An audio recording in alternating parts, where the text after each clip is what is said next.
آج کل محسوس نہ فرمانا،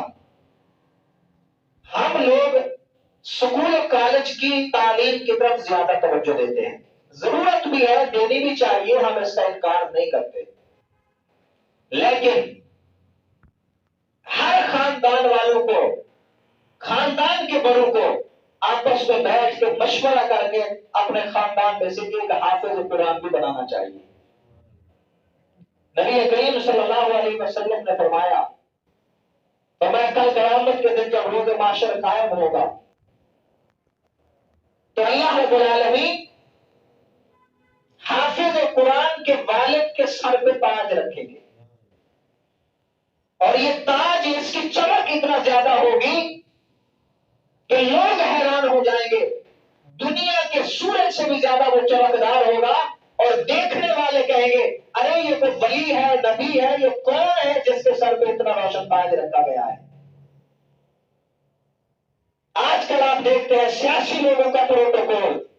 بزنس مین کا پروٹوکول، دنیا دار کا پروٹوکول، اور کل قیامت کے دن جس کے سر پہ تاج رکھا گیا ہے، جس کو اللہ نے پروٹوکول دیا ہے، ان میں سے بعض لوگ ایسے بھی ہوں گے، ہم ادارے میں بیٹھ کے پڑھانے والے ہیں، بعض بچوں کے والدین ایسے بھی آتے ہیں، ارے جن کو ڈھنگ سے بولنا بھی نہیں آتا، انہیں پتہ بھی نہیں ہوتا کہ تہذیب کے ساتھ کیسے گفتگو کرنی ہے، جسم پہ لباس کیسا پہننا ہے، ان کے ہاتھوں پہ دیکھو تو میل جمی ہوئی ہوتی ہے، بعض مزدور ایسے بھی ہوتے ہیں جن کے ہاتھ پھٹے ہوئے ہوتے ہیں، لیکن حفاظ کے والدین ہیں۔ اللہ کے نبی کی اس خوشخبری کے مطابق یہی لوگ ہوں گے جو کل قیامت کے دن میدان محشر میں لوگوں کے لیے رشک کی نگاہوں سے دیکھے گئے ہوں گے، اور اللہ نے ان کا اعزاز کیا ہوگا۔ یہ عام سے بندے، یہ عام سے لوگ، مزدور قسم کے لوگ۔ اور اس کے علاوہ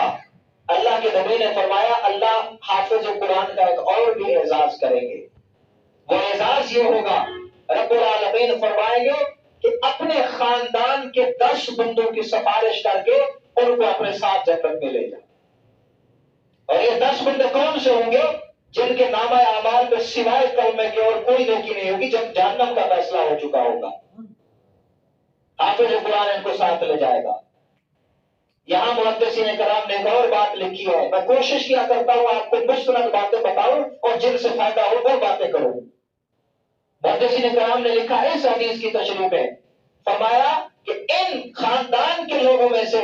اگر کوئی بندہ ایسا ہے جو اس کے حفظ قرآن پہ خوش نہ تھا، جس نے اس کے والد کو مشورہ دیا تھا کہ کیوں حافظ بنا رہے ہو، کہاں سے کھائے گا، میں نے اپنے علاقے میں بعض بندوں کو ایسا کہتے ہوئے سنا ہے، مجھے یہ بات پہنچائی گئی ہے کہ اس کی بہن نے اگر اپنے بچے کو قرآن کریم پڑھنے کے لیے بھیجا ہے تو وہ کہنے لگے کیوں اس کو مولوی بنا رہی ہو، ہماری عزت ہے، ہمارا مقام ہے، لوگ کیا کہیں گے کہ ان کے گھر میں روٹی نہیں ہے کہ انہوں نے مدرسے میں پہنچا دیا ہے۔ آج بھی ایسے لوگ موجود ہیں۔ تو اس حدیث مبارکہ کے مطابق محدثین کرام نے لکھا کہ جو بندہ کسی حافظ کے حفظ پہ خوش نہیں ہوگا، قیامت کے دن اللہ اس حافظ کو منع کر دیں گے کہ اس کے بارے میں سفارش نہیں کرنی، اس کو جنت میں ساتھ نہیں لے جانا۔ تو اس لیے حفاظ کو دیکھ کے خوش ہوا کرو، اپنے خاندان میں سے کم از کم ایک حافظ بنا لو تاکہ کل قیامت کے دن تمہاری بھی سفارش کر کے جنت میں لے جا سکے۔